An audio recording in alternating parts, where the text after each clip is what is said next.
Well, here's a difficult question, isn't it? How disciplined are you and I when it comes to managing our finances and making decisions? Well, the Financial Sector Conduct Authority is embarking on a nationwide financial education campaign. It's aimed at providing young South Africans with information that will improve their financial insight. Let's talk about this, but it's a great idea.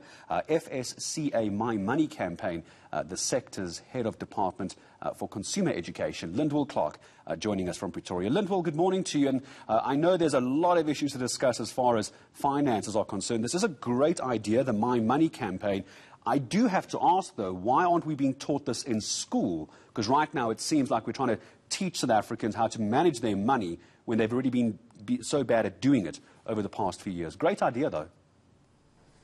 Good morning, Gareth, and good morning to the viewers. Yeah, look, I think we are living in very uncertain times, and I think we need to really start taking control of our finances.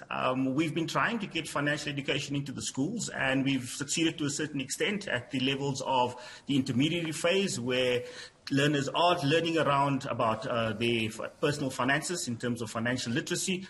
So I think as you grow older, and I think we also need to look at exactly when do you need this financial advice.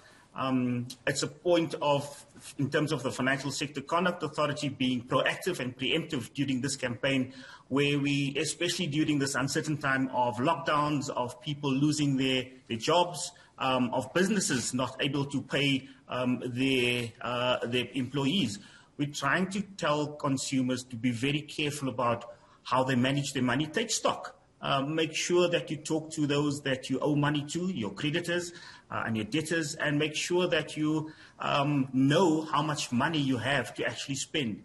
We also found, Gareth, that people are, during this time, are actually trying to access their pension funds by resigning, and then obviously not having actually a plan B. So what we're trying to tell consumers during this time is be careful. Talk to a financial advisor, and by this I mean an authorized financial advisor. Remember that the Financial Sector Conduct Authority is the regulator of all the financial institutions in South Africa, and so they need to be authorized by the FSCA to actually sell you a financial product, but also to give you a financial service. Here's the problem with that, and I'm not disagreeing with you. I'm not for a second suggesting not to go for a financial expert. The problem is they cost money, Lyndwill, and people don't have money. So I understand people cashing in pensions, because it could be a case in an extreme version, and I think it's more common now, people simply can't put food on their table or put fuel in their cars. So how are they going to pay for a financial advisor to tell them how broke they are? So this is the problem here, that we need to be very careful whom you speak to, because, look, financial advisors are authorized, and in some cases, financial advisors do pro bono work. If you speak to the Financial Planning Institute, they can provide you with contact details of people that can actually assist you at no cost. So, but I think the message, Gareth, today should rather be not how much money does it cost, but how much money do I have, and how can I get by with what I do have during these times, but also that I manage my money in such a way that it's not to the detriment of my family.